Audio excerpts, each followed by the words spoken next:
가장 뜨거운 이슈. 오늘의 헤드라인. 출발 새아침 헤드라인 인터뷰.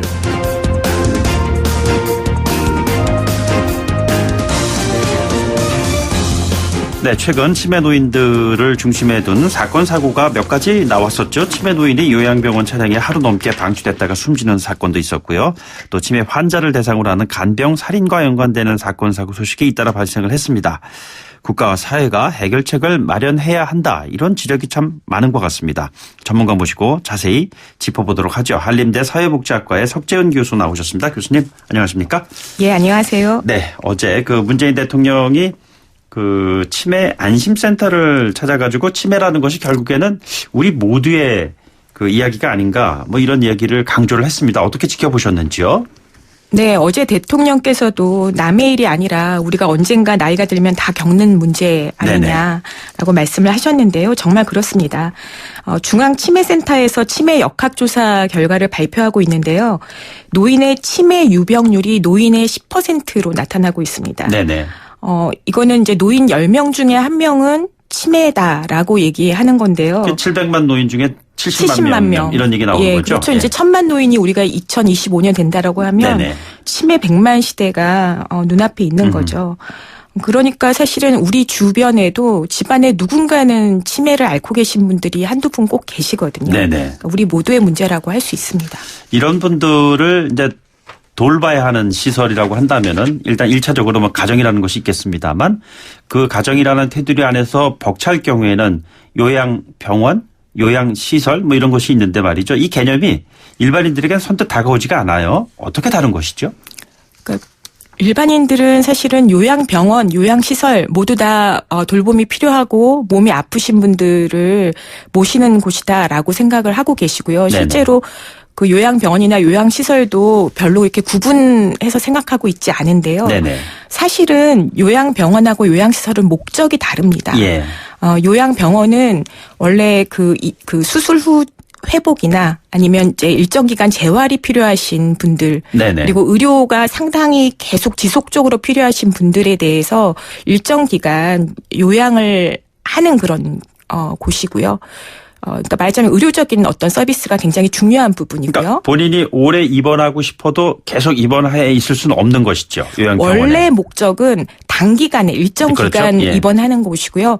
근데 이제 우리나라에서는 다른 세계의 유례 없이 네네. 굉장히 장기간 입원하시는 분들이 요양병원을 많이 이용을 하고 계시고요. 자, 그러면 요양시설은요? 요양시설은 원래 목적 자체가 돌봄을 목적으로 하고 있어요. 그러니까 일상생활을 본인의 집에서 요양시설로 옮겨서 일상생활을 영위하는 것이죠. 그러니까 돌봄이 필요하니까 전적으로 좀 돌봄을 받으면서 일상생활의 삶의 목적이 있고요.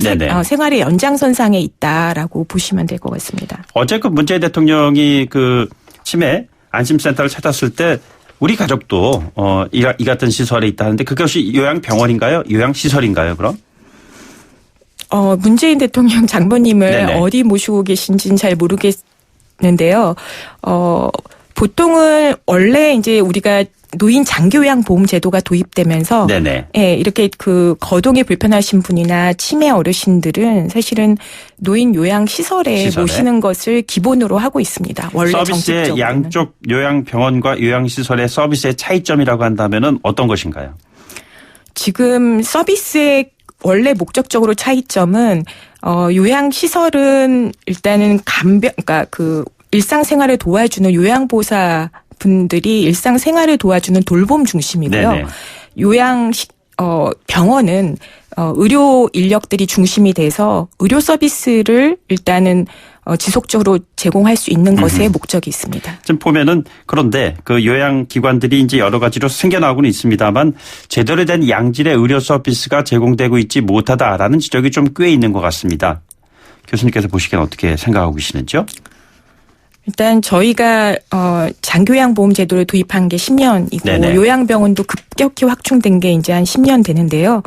한 10년 동안에 양적으로는 굉장히 많이 확충이 됐지만 질적으로 이 부분들을 발전시키는 데는 분명히 이제 좀 한계가 있었고 앞으로 더 발전할 여지가 크다라고 봅니다. 이게 양적으로는 전국 곳곳에 이 같은 시설이 있는데 그곳에서 치매 노인들을 돌봐야 되는 돌봄 서비스가 그렇게 지금 만족할 만한 수준은 아니라는 말씀이시잖아요. 네네. 뭐 가족들이 그 혼자서 고생하던 것들을 사회가 조금씩 이제 분담하기 시작했다라는 측면에서는 의미가 있지만 충분히 그야말로 이제 우리가 질을 생각을 해보면 노인의 삶의 질을 생각을 해보면 충분한 서비스나 돌봄을 만족스럽게 받고 있지는 못한 상황이다. 바로 얼마 전에 보면은 그 같은 시설에 있는 그 치매 노인을 학대하는 그러한 그 동영상이 드러나면서 아주 많은 분들의 공분을 사기도 했었는데 말이죠.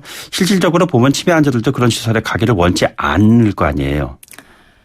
두려움을 갖게 되시죠. 네네. 왜냐하면 내가 그곳에 가면 또 이렇게 같은 이제 처우를 받게 되지 않을까라고 이제 두려움을 갖게 되실 텐데 사실 이제 학대는 기본적으로 우리가 그 노인을 어쨌든 서비스의 대상이 아니라 그야말로 하나의 그 삶을 같은 본인과 같은 어떤 삶의 인격체로서 이제 본다라고 하면 사실 그거에 대한 이해가 좀 더 사람에 대한 이해가 좀 깊어지면 자연스럽게 이런 인권 감수성이 네네. 높아지면서 좀 해결될 수 있는 부분도 있고요. 근데 이제 물리적으로 이 돌보는 환경 자체가 굉장히 열악하다 보니까 그분들의 이제 근무 환경이나 뭔가 이제 배려하고 누군가를 좀 더 제대로 돌보고 할 수 있는 환경이 안 되는 부분도 있습니다. 그거는 우리가 제도적으로 뭐 인력의 수를 좀 늘려준다든지 네네. 인력에 대한 처우를 좀 더 개선시켜준다라든지 그런 식으로 사회적인 노력이 같이 병행이 되어야지 학대라는 문제도 같이 해결될 수 있지 않을까 싶습니다. 이상적인 그런 상황이라는 것은 가족이라는 테두리 안에서 이제 간병을 받는 것인데 그것은 물론 뭐 좋은 경우에는 그렇겠지만 극단적인 선택을 하게 되는 그런 상황까지 있어하고 최근에는 뭐 간병 살인이라는 사건 사고까지 나오고 그랬잖아요. 개인, 가족들이 감내하기에는 너무 엄청난 그 짐이어서 이 같은 문제를 어떤 방식으로 풀어나가야 할 것인가라는 이제 숙제가 이제 나오지 않겠습니까? 네, 뭐 간병 살인이라고 소위 얘기하는 그런 안타까운 상황들이 벌어지는데요. 그 간병 기간이 사실 좀 장기화되는 상황이고요. 네네. 이제 어르신들 수명도 길어지면서 그리고 또 이게 계속 개선되는 게 아니라 이제 치유될 수 있는 것이 아니라 점점 이제 나빠지는 네네. 상황 속에서 이제 보는 거기 때문에 일단 이제 이 부분들에 대해서는 결국은 사회가 네네. 같이 이렇게 전적으로 내가 이걸 책임지고 있다라는 부담들을 이런 가족의 고통 부담들을 같이 사회가 덜어줄 때 이게 가능하다라고 봅니다. 특히 지금 간병 하는 그 가족들 자체도 굉장히 고령이 많거든요. 그러다 보니까 사회 제도가 어쨌든 전적으로 내가 이거를 손을 놓으면 아무도 이거를 돌봐주지 않을 거야라는 이제 말하자면 신뢰가 없는 부분들이 결국은 극단적인 선택으로 이끄는 거죠. 그러니까 사회가 내가 조금 힘들면 사회가 이걸 좀 덜어줄 거야라는 네네. 그런 이제 믿음을 우리 사회가 제도로서 네네. 뒷받침을 해준다라고 하면 그렇게 극단적인 선택을 하게 되지는 않지 않을까.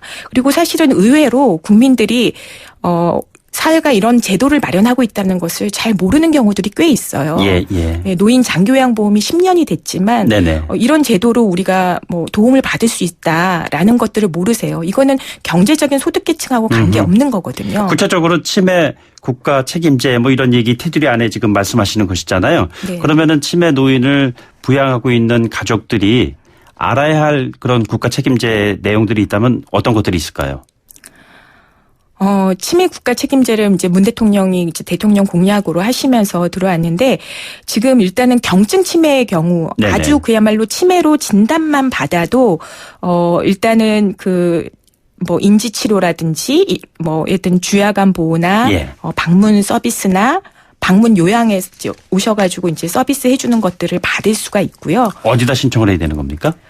일단은 편하신 동사무소에 신청을 해도 원래 이거 관리하는 기관은 국민건강보험공단이에요. 그래서 공단 지사에 신청을 하셔도 되고 동사무소에 신청을 해도 이 건강보험 지사로 연결해 주기 때문에 아무나 이제 가족이나 아니면 주변에서 신청을 해 주시면 됩니다. 경증 치매의 이제 경우이고요. 자, 그렇다면 그 다음에 좀 약간 상태가 좀 안 좋은 단계에 있는 환자들은 어떠한 도움을 받을 수가 있죠? 일단은 치매가 의심되시는 분들은 마찬가지로 동사무소나 그 네네. 건강보험 지사 가셔서 신청을 하시면 예. 장기 요양 인정 등급을 받으실 수 있고요. 네네. 그 인정 등급을 받으신 분들은 서비스를 받으실 수 있습니다. 네네. 지금은 치매이면 모두 다 장기 요양 등급에 포함이 될 수 있게 되어 있고요. 예. 그다음에 이제 굉장히 이제 증상이 심하시고 네. 치매 문제 행동들을 좀 증상을 완화시켜야 되는 경우에 치매 그 전문 요양 그 병원을 만들었어요. 요양시설이죠? 예. 요양 시설도 있고 치매 요양 병원도 있고요. 예, 단기적으로 문제 행동들을 좀 완화시키기 위해서 네네. 예. 치매 그 전문 요양 병원을 만들었거든요. 예, 그러니까 예. 그 부분들을 또 이용하셔도 좋습니다. 네네. 그런 치매 요양병원 같은 경우에를 입원을 해야 될 때는 특별한 조건 같은 것이 있습니까? 그렇진 않습니다. 네네. 그 문제 행동이 좀 심각하고 치매로 인해서 뭔가 치료가 필요하다라고 하면 요양병원에 입원할 수 있습니다. 네. 그것도 동사무소 같은 데 가면은 직접적인 안내를 받을 수가 있나요? 그런 경우에는 사실은 그냥 그 치매 그 요양병원에 네네. 직접 가셔서 상담하시고 네. 입원하실 수 있습니다. 근데 국가로부터 이제 도움을 받을 수가 있다는 말씀이시죠? 그렇죠. 지금 이제 요양병원은 건강보험의 혜택을 받을 수가 있고요. 네네. 지금 요양시설의 시설. 경우에는 이 장기요양보험의 혜택을 받을 수 있습니다. 장기 요양보험의 혜택을 받을 수 있다는 것은 예를 들자면 본인 부담을 할 수 있는 범위가 어디까지라는 이야기죠?